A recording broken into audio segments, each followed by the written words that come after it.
Dear students, let us continue the with the previous module, that is module 1. Here new topic I am going to start, that is HDFS name node federation.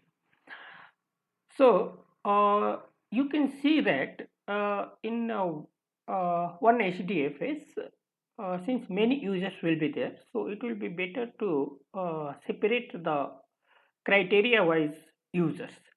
Like suppose some users are working under the research or marketing, so for them we can have one name node separate, and some users who are working under the data and projects, so they can have another name node. So like that only we can segregate the users, and we can provide a separate unique name node for the better performance. So this is called the HDFS name node federation. So we will go with the point. The key benefits of name node federation are as follows. The namespace scalability. HDFS cluster storage scales horizontally without placing a burden on the name node. So horizontally we can put any number of name node based on the criteria. It will not put a burden on the name node. Now, second advantage is better performance. Adding more name node to the cluster scales the file system read or write operation throughout by separating the total name space. So, if you add more number of name node in the cluster, then read write operation throughput can be better, and it can be scalable. Third advantage is system isolation. Multiple name node enables different categories of applications to be distinguished, and users can be isolated. Users can be isolated to different namespace. So different categories of users can be isolated, and it can be served in a better manner. So the above figure, in the above figure, as I said,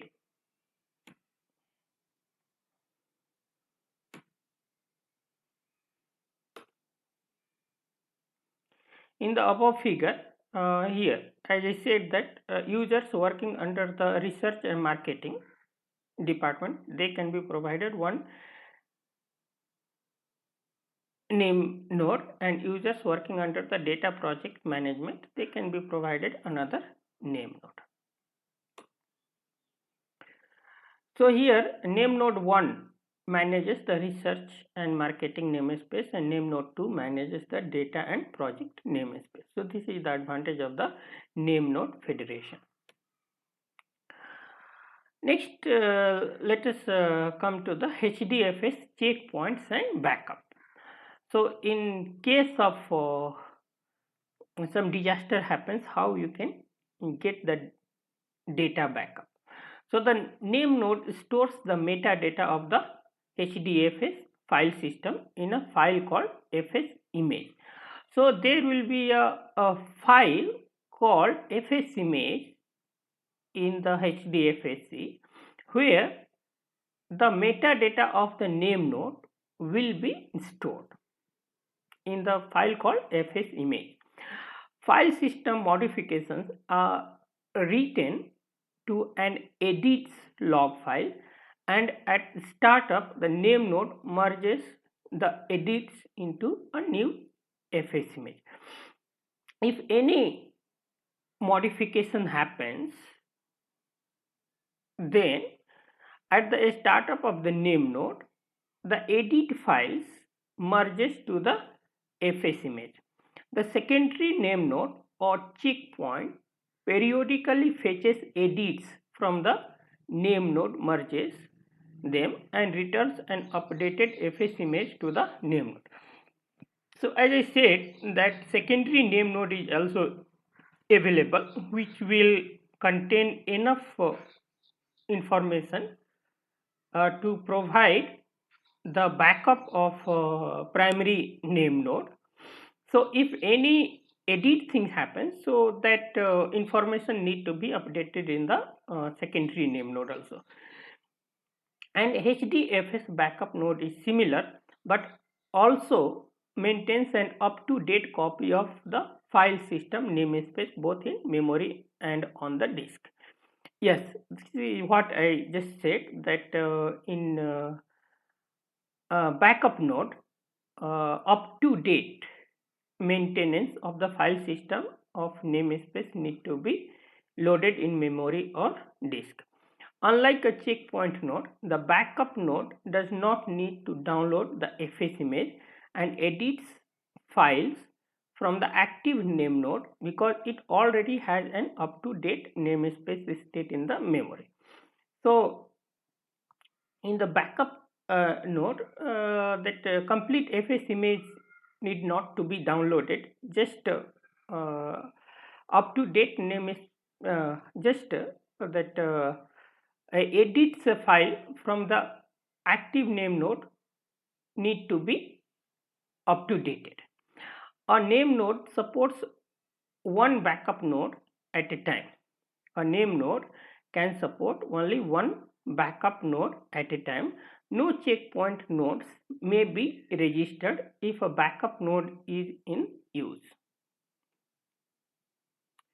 Next topic is HDFS snapshots.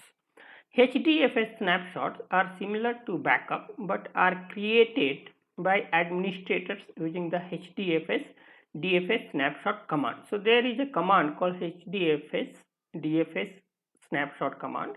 So using this command, administrator can create HDFS backup. HDFS snapshots are read-only point-in-time copies of the file system.